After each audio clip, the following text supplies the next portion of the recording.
Thank you for coming to Regency Film Festival, Charlie. It's an absolute honour to have you here. You're going to be feeling like you're on the Graham Norton show now. I've got a list of questions for you. So we can't just go to the pub yet, okay? So my first question, well, first of all, before, I didn't actually write these questions. These questions were constructed by the Vibe CIC members, and some of you in here today. So hopefully we can see you guys at the next events as well. So the first question is, tell us who you are and how you got into filmmaking.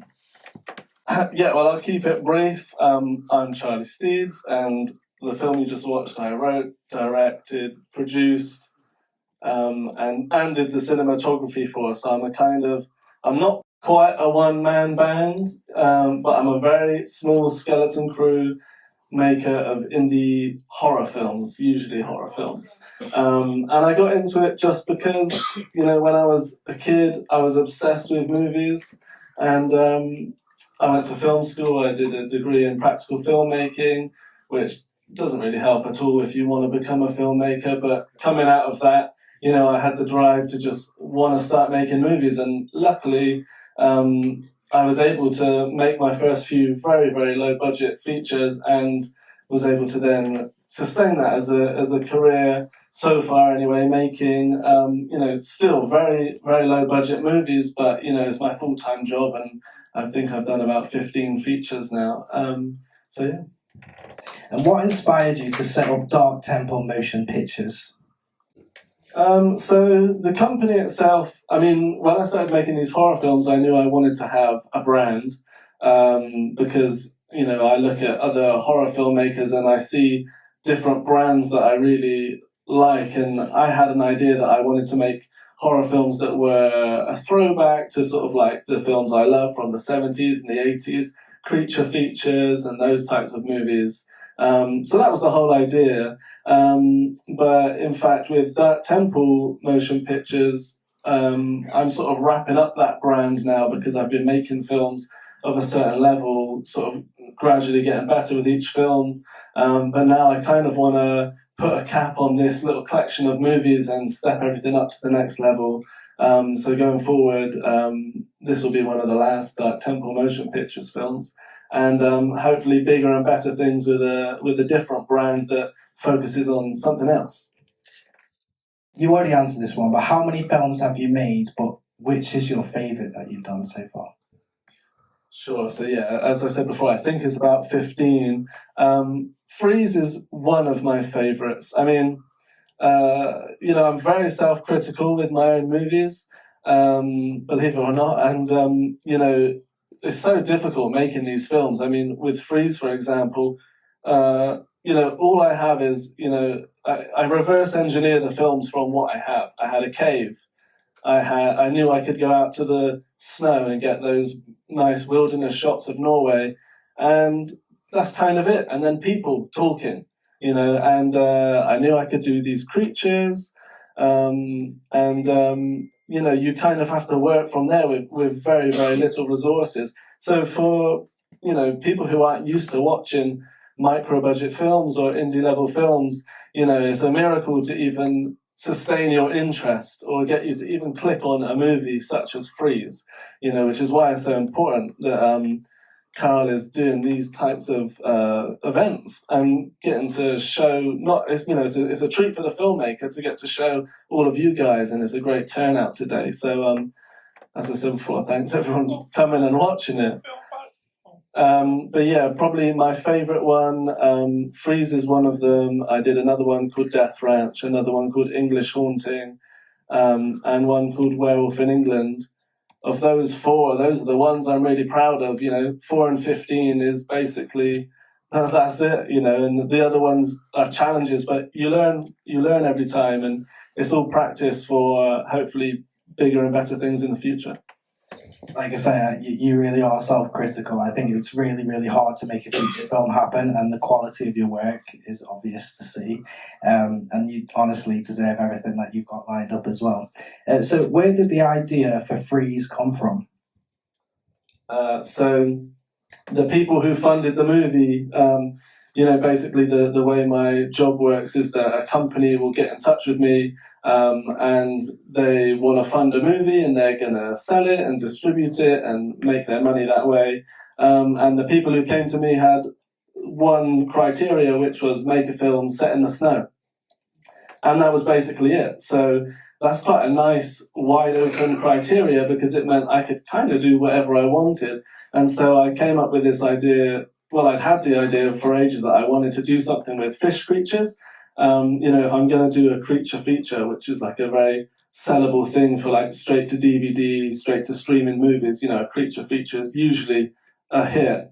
I love fish creatures, and I love Lovecraft and Lovecraftian horror.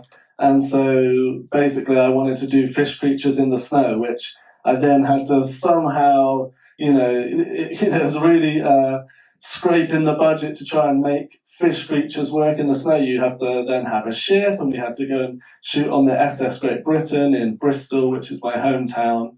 But somehow I kind of made it all work, and the idea grew from there. As I said earlier, is taking the resources you had available and working backwards to make something of it,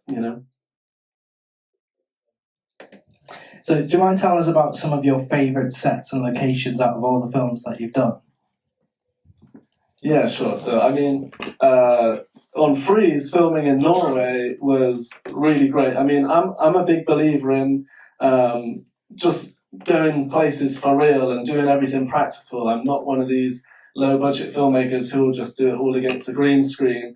And to be honest, even now with like Hollywood-level stuff, you turn on Disney Plus and everything's fake, everything's against a green screen. And whether you liked Freeze tonight or not, what I can say about the film is that, we were there, the actors were there, we were up that mountain, we were in those caves. It was minus 14 degrees on the mountain, and then the sun starts going down, and it's a race to get down to the bottom of the mountain because you're literally freezing. It was just so gorgeous. You saw the shots in the film in Norway. I'm stood there and I'm looking out, and that's my view. And the camera doesn't even do it justice how gorgeous it really is. And this was just a random spot in Norway. It's not like some lovely tourist spot. I was just on the train and I saw this mountain and I was like, that's the mountain, and just randomly got off at that spot. One of the great parts of filmmaking is that you get to travel. I made a film in New York last year. That was one of my favorite places to go and shoot, was this tiny little town called Angelica, which was a complete lost in time little town. It looked like something out of some old 1950s movie. So you just get to go to all these amazing places, and it's a really great part of the job. So obviously you went to location, you were there. How long did it take you to film Freeze? And on average, how long does it take you to shoot a feature film? So I think Freeze was shot in about 18 days, which for me is quite tight. I like to have about 21 days, 22 days. For me, that tends to be the sweet spot, which to me is, insane that a 90-minute movie could possibly be made in the space of 20 days, or in the case of Freeze, 18 days. That's just mad. But there are a lot of people, in fact, I think probably most people working on my budget level, they're making them in 7 days or 8 days or even less sometimes. So, but I think it's important to get the care and attention, and especially when you're working with, an ensemble cast and fish creatures, which, there was a day that was just fish creature shots, because every shot was so difficult to light, because, these creature suits look terrible in the light, they're not convincing at all. So in fact, I changed the whole way I'd conceived of shooting any of the action sequences with the fish creatures. I had to change because I wanted to keep them in almost complete darkness. And that was a challenge constantly with this film, was there is really no source of light in these caves other than a little bit of ambient light and a little bit of candle light. And from that, you need to, obviously there's all different lights there, but you need to make it look like it's a cave, which was really tricky. So that goes on to my next question, which is, what was one of the hardest challenges that you had to deal with on Freeze, and that you've learned from other films? Like, what's the challenge that you tend to come into quite a lot? Well, I mean, aside from the challenge of actually making the film, a huge challenge these days is just to get people to actually watch them. You know, I know that's not really like you probably thought the answer would be like, you know, climbing up the mountain and all this sort of stuff, which was a challenge. But I'd say, you know, my biggest challenge that I constantly face as a filmmaker is, okay, you've made Freeze, you know, and when a film like this at this budget goes as well as Freeze managed to go against all the odds, it's kind of miraculous. But then, yeah, getting people to pay attention to it, getting people to actually watch it, you know, it doesn't have any stars and all this sort of stuff. So that's always very difficult. But aside from that, I'd just say some of the physical activity of Freeze. As I said, when I found the place in Norway to film this, I saw it out of a train window, got off at the nearest station, and I thought we'll just walk up this snowy hill until we reach the mountain. And on the first day we got there, we walked for probably an hour and a half up the hill with all of our kit and all of our equipment. Everyone was sweating just to try and get to a point that looked like it was sort of near the mountain. And so those types of like physical activities is a real challenge. Just being in the cold and being in the dirt and the dark of the cave, everything was wet and you know, almost pitch black. So that's the biggest challenge on this one. What projects have you got lined up? So my next film comes out on digital on the 6th of February, and that's a film called Gods of the Deep. And it was actually shot before Freeze, and it's a similar sort of a film to Freeze in a way, in that it's very Lovecraft inspired. In Gods of the Deep, a submarine team go to the bottom of the ocean and awaken a giant underwater sea creature, and then carnage ensues on the submarine. So that's out next. I've got a killer scarecrow film called Night Harvest. That's coming out this year. And I've got a modern day werewolf movie called Lord of Wolves. That's coming out this year. And I've just shot in New York. It's a Christmas slasher film, but it's kind of a comedy as well. That's called He Sees You When You're Sleeping. And so there's just always stuff coming out, basically. Just doing them one after the other and enjoying myself, yeah. So they're the films that you've all filmed and that are coming out. So what have you got to film this year, without giving any spoilers away, obviously? Yeah, well, I can't reveal my secrets, Carl. We want to spoil what we want to do it. More horror films, that's for sure. And bigger budgets, and, you know, my thing is, you know, with every film I do, I just, I actually ask myself before I go ahead and shoot a film, is this definitely going to be better than what you just did? You know, is the budget higher? Are the production values higher? And if the answer is yes, then great, I dive into it. And if the answer is no, then, you know, I don't want to do that project. But yeah, horror films, that's all I'm giving you. Perfect. Okay, so that's all my questions, but does anyone else in the room have any questions? What made you made this film inspired you? What inspired you to do it? It's a good question, actually. What inspired me to make this film? If it was anything, it was probably just my interest in Lovecraft and all the writings of Lovecraft. It's something that's really difficult to actually get on screen. There's films like Alien and The Thing, and I think they do a really good job of like bringing Lovecraftian elements to the screen. But I really wanted to mainly focus on this story of, you know, in real life, when people were exploring the Arctic, there were lots of tragedies and ships that went missing and ships that sunk, and stuff like that. And reading through the history books, there's always this sort of like feeling of like, you know, pride, and they were heroes and the great British explorers, and isn't it so great? And I was reading it thinking, this isn't great. This is some of these people, you know, went through horrific times, you know, and some of it was through, I don't know, I mean, in hindsight, it looks like sheer stupidity, but, you know, some horrific things happened. And so I wanted to make a film about very arrogant, egotistical explorers who just want to get to the North Pole and say, I did it, and they don't care at what cost, and they don't care if their crews die, and they don't care if they unleash creatures on people. And so that was basically the inspiration behind it. Yeah. What did you have to do before becoming a director, and what qualifications you need? That's a very good question for any aspiring filmmakers in the audience. What did I have to do to start making movies?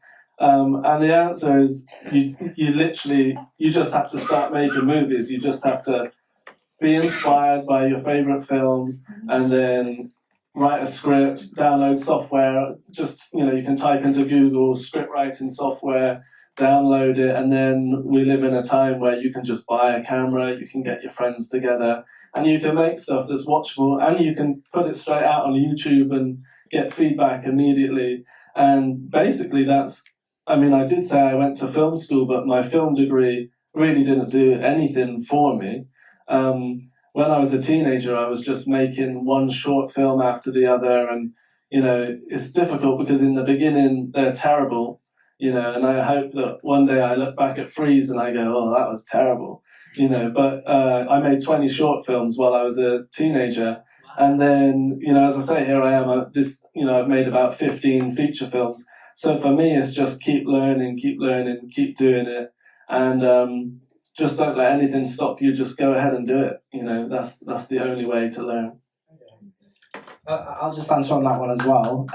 Yeah, I mean, like, obviously, I was started off as an actor, and then I started directing, and I ended up growing a company to be the leading inclusive film company in the Northwest, and every single one of those crew have got a degree, and there's 45 of them. I don't have any qualification, their degree. I've just been in the industry for 24 years, and I think it's your passion. If you love something enough, you know, you can make it happen.